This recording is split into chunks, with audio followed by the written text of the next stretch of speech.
Hey guys, just wanted to do a quick video for y'all today. It's actually not quick, it's all the formulas for chapter 8. So it's just a chapter 8 review. I don't do any examples for you. I'm only giving you the formulas that you need to know and the wording that you need to look out for on the quiz and also on the midterm exam. Speaking of the midterm, if you have not scheduled to take the midterm, you need to do so as soon as possible. If you have any complications with anything or need another time, just shoot me or Mr. L an email and we can set you something up. There are 2 midterm reviews. There's a homework version and then there is a quiz version. The homework version is just like your homework. You go question by question. You can see how you've done and you can also view an example. The quiz version is like the test. So I suggest working through both of them. If there are questions that you are unsure of, go back and do the ones that you missed. Study. The midterm is in a week. And again, you need to schedule a time to take that test. If the time slots run out and you don't get it scheduled, you're going to have to take another time. So get it done so you can get the time that you want. If you have any questions, just shoot us an email. Alrighty. Chapter 8 is over personal finance. Chapter 8 quiz has 12 questions. So let's just start at the very beginning. So question number 1, find simple interest. Our simple interest formula is this I equals P times R times T. P is our principal, R is our rate, and T is our time. Our time is always in years. And so our rate, something about our rate, that is our R in the formula. And say that they give you 5.5% as the interest rate. 5.5% is 5.5 out of 100%. So 5.5 divided by 100 is 0.055. This is our R. This is what we're going to put into our formula. We're not going to put 5.5. We have to put the decimal version. And then our time is always in years. So 18 months, 9 months, you're going to do the same thing. You're going to put the months over 12 because we want it in years. So anytime if they give you like 5 years, then T, of course, equals 5. But whenever they give you months, this is how you do it. Don't do this unless it is in months. If it's in years, you'll just put the regular whatever it is. Alrighty, so that is the simple interest. And so rounding, they're going to tell you round to the nearest cent, round up to the nearest cent, round to the hundredth. And just FYI, rounding to the hundredth and to the nearest cent, they are both 2 decimal places. And on some of them where you have to find the percent, they're going to tell you to round to the nearest tenth. So, when it tells you to round to the nearest cent, you're going to round like normal. So let's say that we have 5.437. We are going to round it 5.44. Okay. Whenever they tell you to round up, you have to go up no matter what. So let's say that they give us like 57.33 and they tell you to round up, we have to go up. So it's going to be 57.34. So read your rounding directions. You will have rounding directions on every problem. Alrighty, question 2, find the loan's future value. And it's going to say somewhere in that question, borrowed at a simple interest rate. Here is your formula. A equals P, parentheses, 1 plus R times T, close parentheses. You have to do the parentheses correctly in these formulas. Alrighty, determine the simple interest rate. So this is going to be a percent. You know it's a percent because they're going to give you a box to enter your answer, and to the right of that box there's going to be a percent. So you know you're looking for a percent. Anytime you're going to do that, you're going to multiply your final answer by 100. So after we do everything in our parentheses, we're going to multiply that answer by 100, and it's going to give us our percent.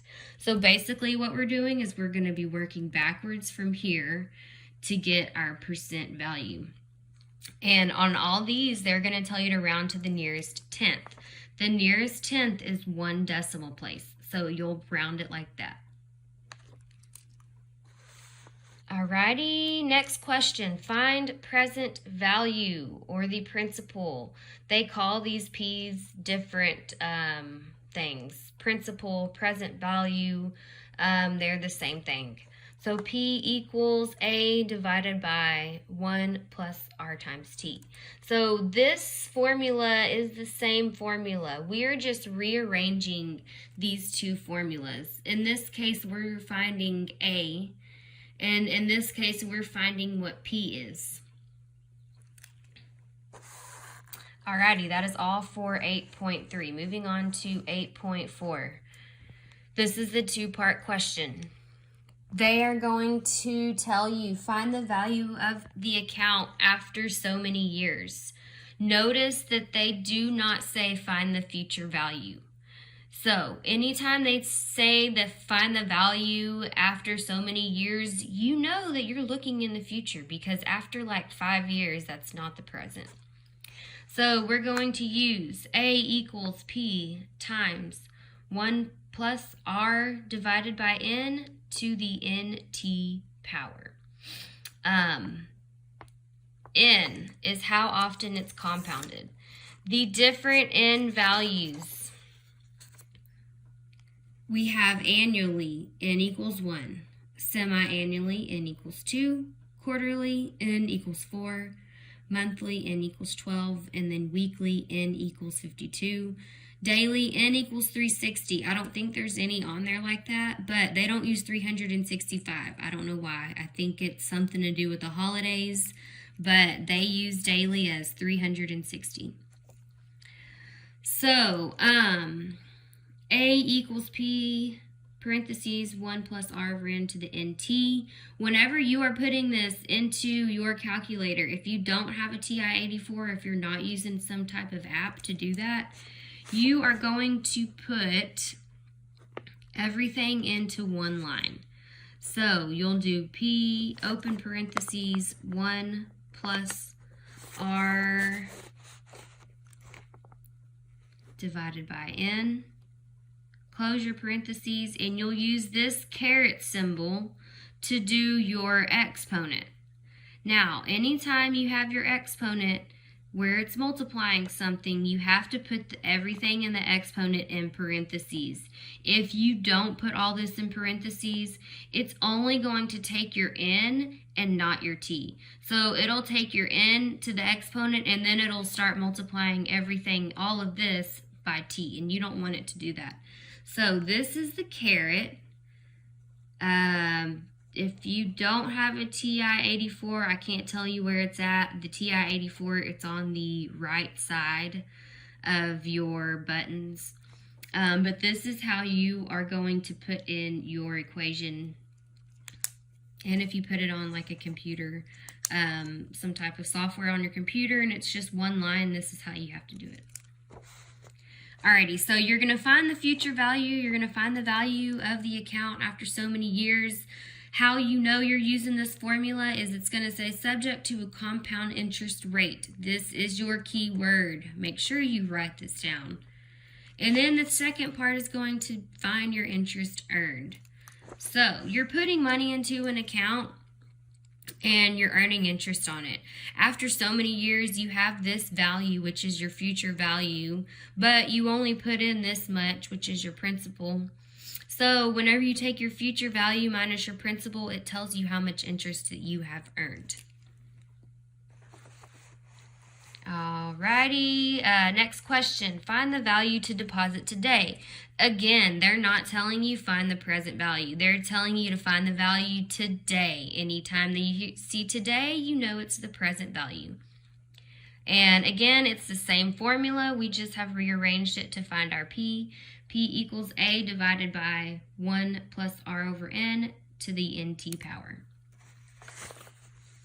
Find effective annual yield. Effective annual yield, we have all of this in parentheses. We have 1 plus R over N, all to the N power, and then all of that minus 1.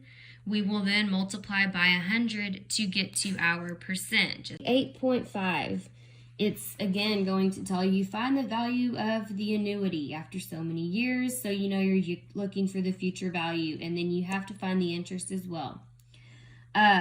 Value of the annuity, whenever you see annuity, you know that you're going to be using this formula. It's a pretty long formula. We have that A equals P, parentheses, parentheses, and then we have 1 plus R over N to the NT minus 1, all over Rn.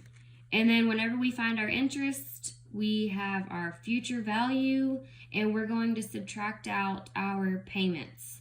So we put in so much money every year or every month, whatever it is, after so many years, and that tells us how much we have. Alrighty, continuing on. 8.5, the periodic deposit. Again, it's our same formula. We're just rearranging and finding for P. So P equals A times R over N, and then divided by 1 plus R over N to the NT power, all minus 1. And then our 1 is in the denominator. It's not over here to the side, so it still stays in our denominator. You don't have to put parentheses around all of this, but if it makes you feel better, go for it.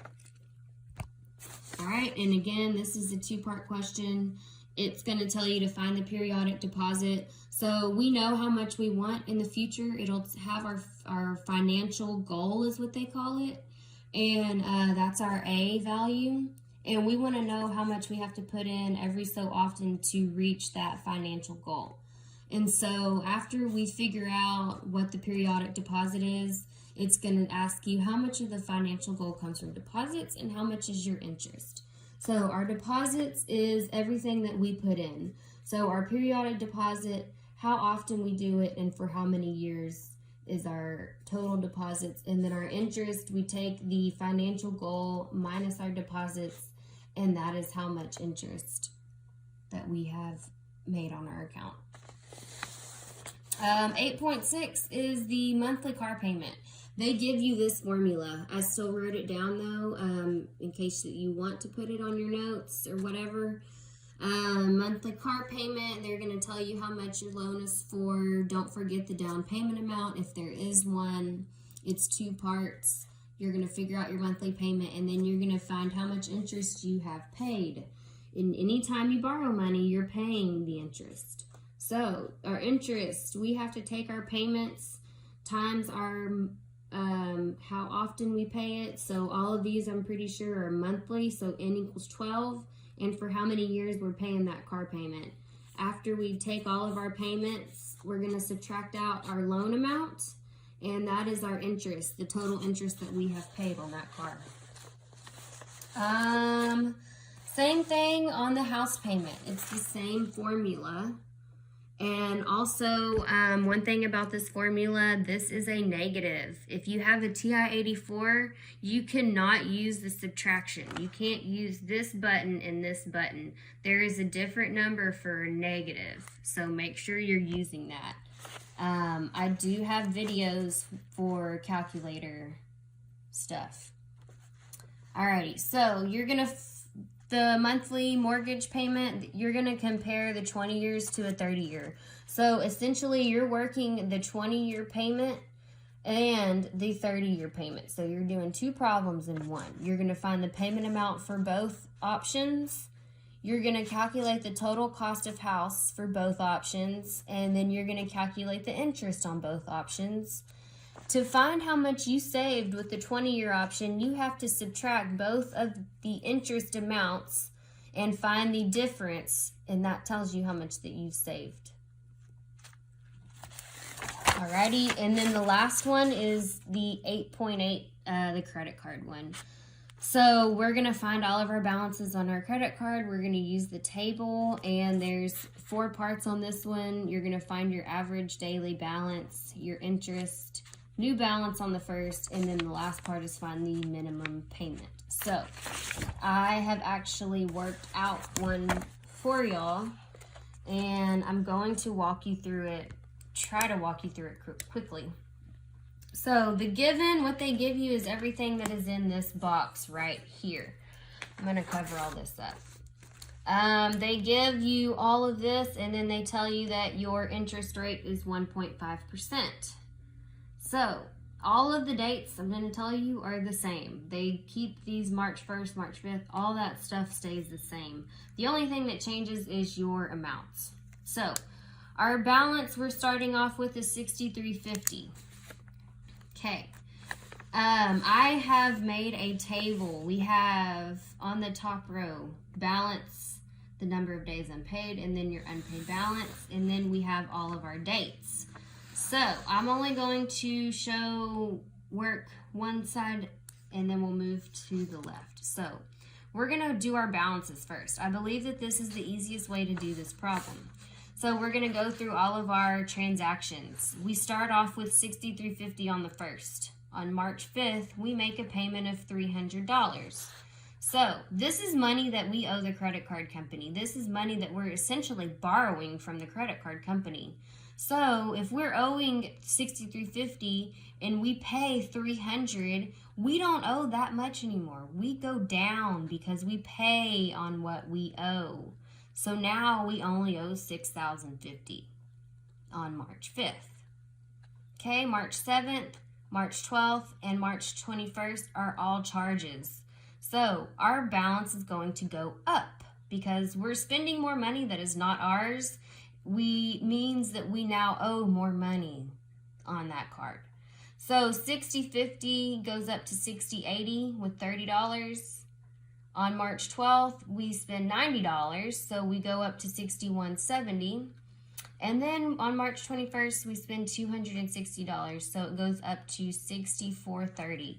This is our balance on the 31st because there are no more transactions after the 21st. So our balance on the 31st is this $64.30. All right, our next column is the number of days unpaid. Now, this one is really weird.